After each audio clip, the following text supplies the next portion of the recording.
یہ چمن میں شاہ نورانی کے، یہ چمن میں شاہ نورانی کے، جو ہر ایک گل پہ بہار ہے، یہ چمن میں شاہ نورانی کے، یہ چمن میں شاہ نورانی کے، جو ہر ایک گل پہ بہار ہے،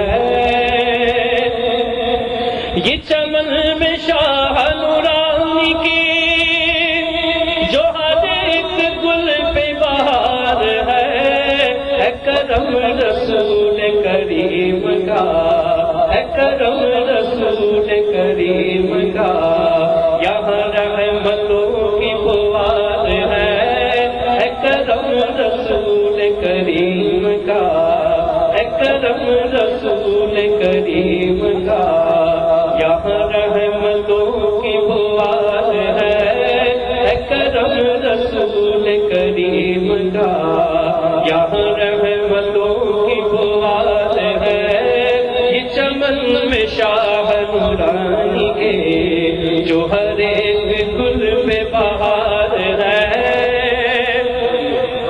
اور ہے کرم رسول کریم کا، اور دعا ہے شاہ علیم کی، أشرف الأنبياء والمرسلين. أعوذ بالله من الشيطان الرجيم. بسم الله الرحمن الرحيم. والعصر إن الإنسان لفي خسر إلا الذين آمنوا وعملوا الصالحات وتواصوا بالحق وتواصوا بالصبر. إن الله وملائكته يصلون على النبي يا أيها الذين آمنوا صلوا عليه وسلموا تسليما. اللهم صل على محمد وعلى آل محمد كما صليت على إبراهيم وعلى آل إبراهيم إنك حميد مجيد. اللهم بارك على محمد وعلى آل محمد كما باركت على إبراهيم وعلى آل إبراهيم إنك حميد مجيد. عدد خلقه ورضاء نفسه وزنة عرشه ومداد كلماته. رب اشرح لي صدري ويسر لي أمري واحلل عقدة من لساني يفقهوا قولي.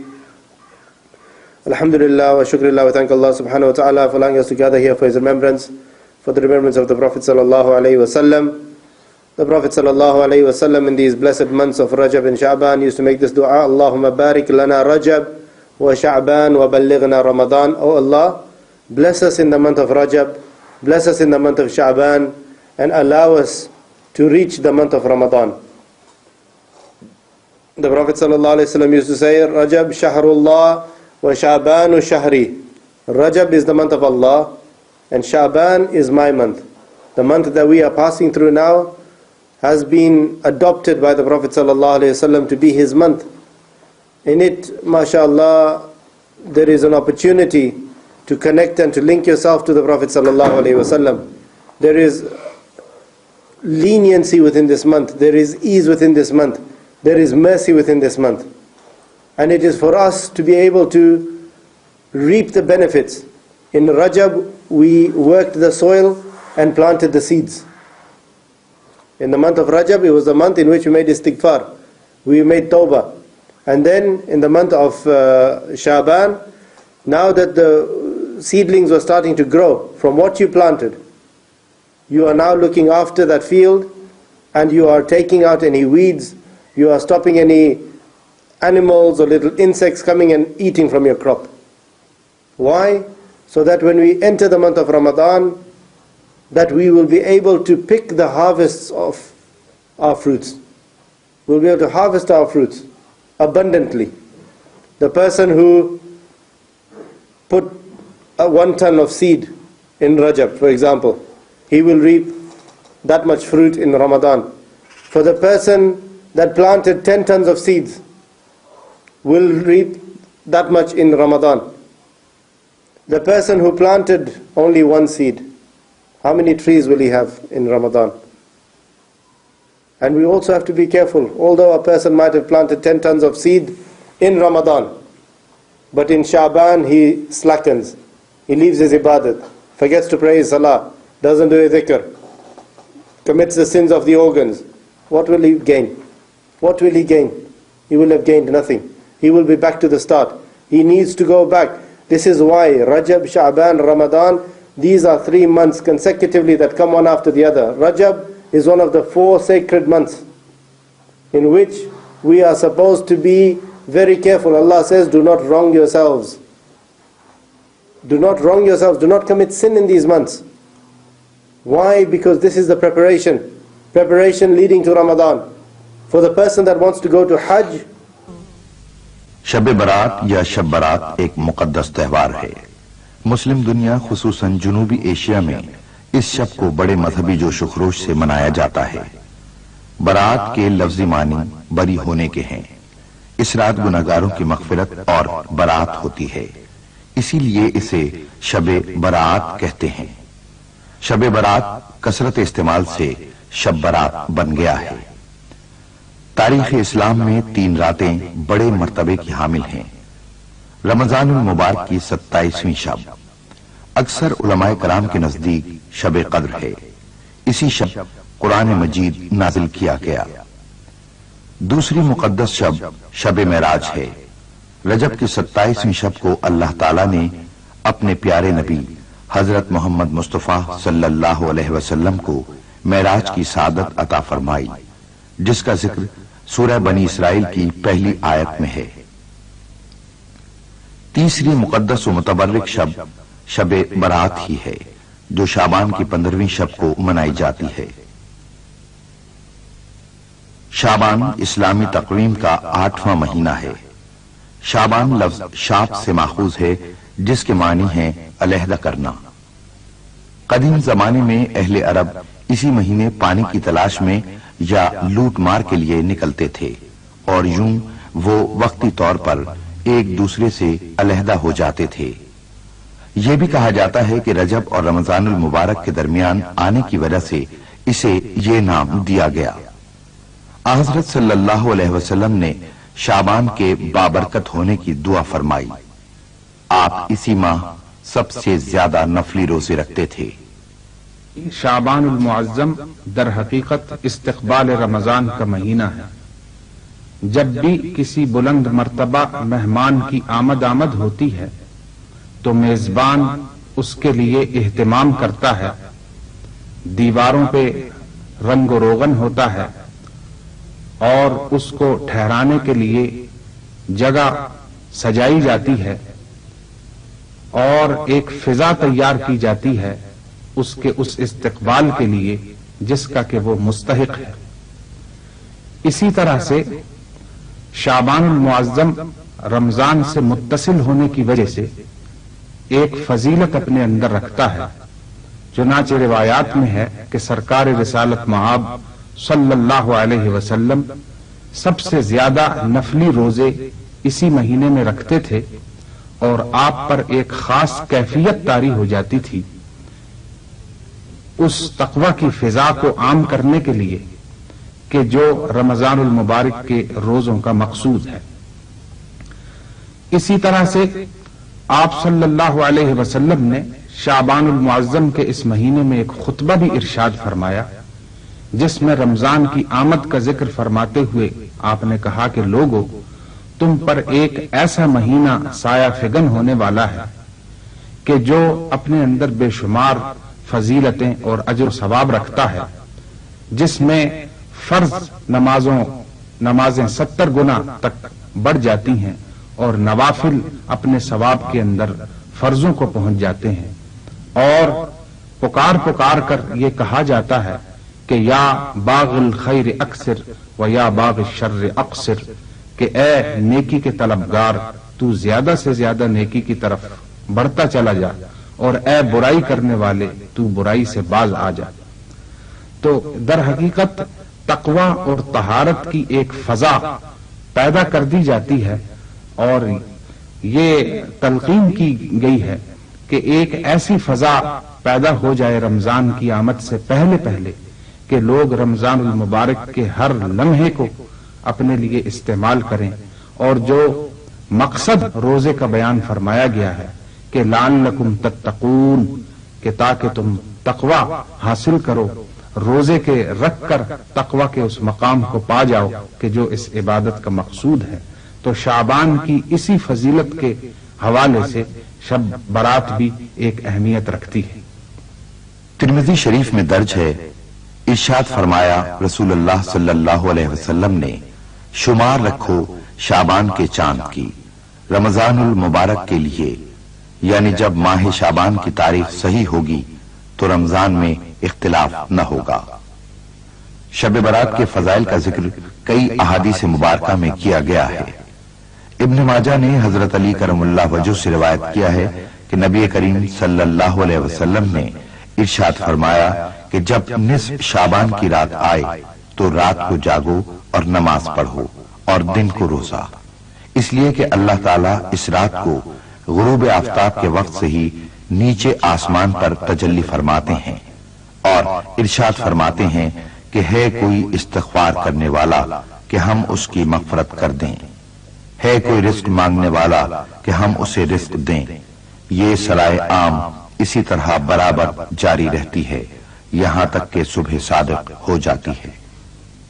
عطا بخشش کا ایک سمندر رواں دواں ہے جہاں میں ہر سو، عطا بخشش کا ایک سمندر رواں دواں ہے جہاں میں ہر سو، سناؤ مجدہ یہ آسیوں کو ہوا ہے اپنے دکھوں کا درمان، سناؤ مجدہ یہ آسیوں کو ہوا ہے اپنے دکھوں کا درمان۔ ناظرین، مقدس راتیں اپنی اپنی جگہ اہمیت رکھتی ہیں اور ان کا اپنا اپنا ایک مقام ہے، لیکن بعض مرتبہ تحقیق کی کمی کی وجہ سے بہت سی راتوں کی فضیلت باہم خلط ملط کر دی جاتی ہے۔ اسی میں سے یہ شب برات بھی ہے۔ لیلۃ القدر کے بہت سے فضائل جو احادیث میں بیان ہوئے ہیں یا قرآن کریم میں جن کی طرف اشارہ کیا گیا ہے، ان فضائل کو اس رات کے عنوان کے تحت بیان کر دیا جاتا ہے، جبکہ حقیقت یہ ہے کہ اس رات کی اپنی جگہ اہمیت ہے۔ جہاں تک سورہ دخان کی ابتدائی آیات کا تعلق ہے وہ لیلۃ القدر کے بارے میں ہے۔ ارشاد ربانی ہے کہ حامیم والکتاب المبین انا انزلناہ فی لیلۃ مبارکۃ انا کنا منذرین فیہا یفرق کل امر حکیم، کہ حامیم اور اس کتاب مبین کی قسم کہ ہم نے اس کو مبارک رات میں نازل کیا ہے، اور پھر یہ فرمایا گیا کہ اس رات کے اندر تمام اہم معاملات کے حکیمانہ فیصلے کیے جاتے ہیں۔ اب ظاہر سی بات ہے کہ یہ حکیمانہ فیصلے جو انسان کی قسمت یا رزق سے متعلق ہوں وہ اس رات میں کیے جاتے ہیں کہ جس میں قرآن کریم کا نزول ہوا۔ اب یہ بھی واضح سی بات ہے کہ قرآن کریم کا نزول لیلۃ القدر میں ہوا، کیونکہ قرآن کریم میں اس پر ایک مستقل سورہ ہے کہ انا انزلناہ فی لیلۃ القدر، اور پھر یہ قدر کی رات، اس میں بھی کوئی شک و شبہ نہیں کہ یہ رمضان ہی میں ہے، کیونکہ سورہ البقرہ میں ارشاد ہوا کہ شہر رمضان الذی انزل فیہ القرآن ھدی للناس، کہ یہ رمضان کا مہینہ ہے جس میں قرآن کریم نازل ہوا۔ تو معلوم یہ ہوا کہ لیلہ مبارکہ لیلۃ القدر ہے جس میں قرآن کریم کا نزول ہوا، اور اسی رات کی طرف سورہ دخان کی ابتدائی آیات میں ذکر کیا گیا ہے۔ اس رات کی یعنی شب برات کی اپنی جگہ عبادت کی اہمیت ہے، لیکن فضائل کو اس طرح سے خلط ملط کرنا درست نہیں ہے۔ صرف ایک روایت حضرت اکرمہ کی ہے کہ جس میں انہوں نے فرمایا کہ یہ لیلہ مبارکہ 15ویں شب ہے شعبان المعظم کی، لیکن اس ایک رائے کے مقابلے میں دیگر بہت سے صحابہ اکرام اور تابعین جن کی تعداد بہت بڑی تعداد ہے، حضرت عبداللہ ابن عمر، حضرت عبداللہ ابن مسعود، اور پھر اس کے بعد کے دور میں حضرت قتادہ، حضرت حسن بصری اور دیگر تابعین، ان کی رائے میں لیلہ مبارکہ لیلۃ القدر ہے، نہ کہ شب برات۔ تو اس لحاظ سے جو اس رات کی فضیلت ہے وہ اپنی جگہ اہم ہے، ہمیں یہ بات بھی اپنے پیش نظر رکھنا چاہیے۔ شب برات میں بہت سی رسومات رائج ہیں، لیکن اب ایسی بے شمار رسومات کا اضافہ ہو گیا ہے جن کی وجہ سے اس کا تقدس مجروح ہوتا ہے۔ شب برات کی آمد سے پہلے ہی محلے اور گلیوں میں آتش بازی کی دکانیں کھل جاتی ہیں اور پابندی کے باوجود آتش بازی کھلے عام فروخت ہوتی ہے۔ لوگ اپنے قیمتی روپے کو خود ہی آگ دکھا کر خوش ہوتے ہیں۔ بڑے ان غیر اسلامی رسوم میں شامل ہو کر بچوں کی حوصلہ افزائی کرتے ہیں۔ کچھ لوگ شب برات کو گھروں اور دیگر عمارتوں پر چراغاں فرض کی طرح ضروری سمجھتے ہیں۔ ناظرین، اسلامی عبادات اور بالخصوص بابرکت راتوں میں عبادت کا مقصود یہ ہے کہ بندے اور اس کے رب کے درمیان اخلاص اور محبت کی بنیاد پر قربت کا تعلق پیدا ہو جائے، انسان کا باطن مصفا و مجلہ ہو جائے اور وہ اپنے آپ کو اپنے رب کے قریب محسوس کرے۔ یہ تعلق جو اخلاص و محبت کی بنیاد پر پیدا ہوتا ہے، اس کے لیے ضروری ہے کہ تمام ان آداب کا بھی اہتمام کیا جائے کہ جو ان راتوں کے تقدس کو بحال رکھنے کے لیے ضروری ہے۔ ایسے موقع پر وہ فضول رسمیں، وہ آتش بازی کہ جو در حقیقت ہم نے صدیوں غیر مسلموں کے ساتھ رہائش کی وجہ سے، ان کے ساتھ رہنے کی وجہ سے ان کی رسموں کو اختیار کیا ہے، ان کے تمدن کو اختیار کیا ہے، تو اس پر بھی ہمیں غور و فکر کرنا چاہیے کہ ان کا اصل میں ہمارے دین سے کوئی تعلق نہیں ہے۔ ہم رسول اکرم صلی اللہ علیہ وسلم سے کوئی ایسی بات ثابت نہیں ہے کہ اس موقع پر صحابہ کرام نے عبادات کے علاوہ کسی چیز کو اہمیت دی ہو۔ لہذا آتش بازی کہ جس میں ہمارے نوجوانوں کی قیمتی جانوں کا ضیاع ہو جاتا ہے، اور آتش بازی سے جو دھماکے پیدا کیے جاتے ہیں اور ان سے جو خوف و ہراس کی فضا پیدا ہوتی ہے، یہ سب مسلمانوں کو اذیت دینے کا باعث ہے۔ لہذا مومن کو اذیت دینا اس رات میں مزید گناہ کا موجب ہے، نہ کہ ثواب کا موجب ہے۔ تو اس لیے آتش بازی اور اس قسم کی دیگر لغو رسومات سے پرہیز کرنا چاہیے۔ بہترین طریقہ یہ ہے کہ جو دولت ہم ان رسومات کی ادائیگی میں خرچ کرتے ہیں وہ ہم اللہ کے راستے میں خرچ کریں اور اس کے ہاں اجر و ثواب کے مستحق بنیں، اور یہی چیز آخرت میں ہمارے کام آنے والی ہے۔ شب برات کو بہت سے لوگ پوری رات جاگ کر عبادت کرتے ہیں۔ کچھ لوگ ایسے بھی ہیں جو شب بیداری تو کرتے ہیں لیکن دیگر معاملات میں مصروف رہتے ہیں۔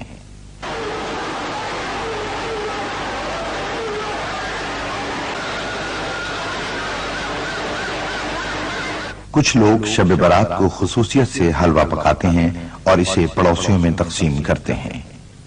شب برات کو لوگ خصوصیت سے قبرستان جاتے ہیں اور مرحومین کے ایصال ثواب کے لیے فاتح خوانی اور دعائے مغفرت کرتے ہیں۔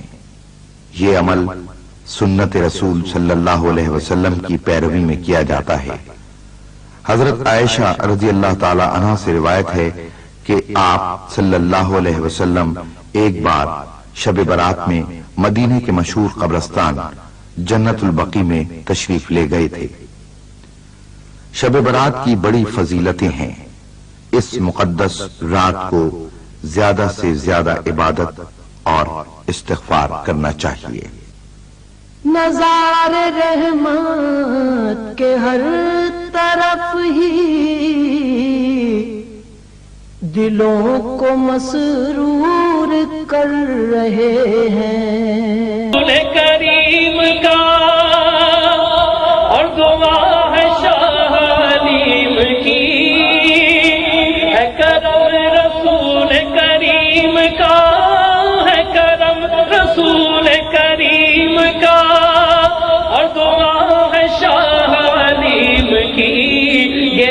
ان کے عرس کی برکتیں، یہ ہے ان کے عرس کی برکتیں، کہ طلوع صبح بہار ہے، یہ ہے ان کے عرس کی برکتیں، یہ ہے ان کے عرس کی برکتیں، یہ ہے ان کے عرس کی برکتیں، کہ طلوع صبح بہار ہے، یہ چمن میں شاہ نورانی کے جو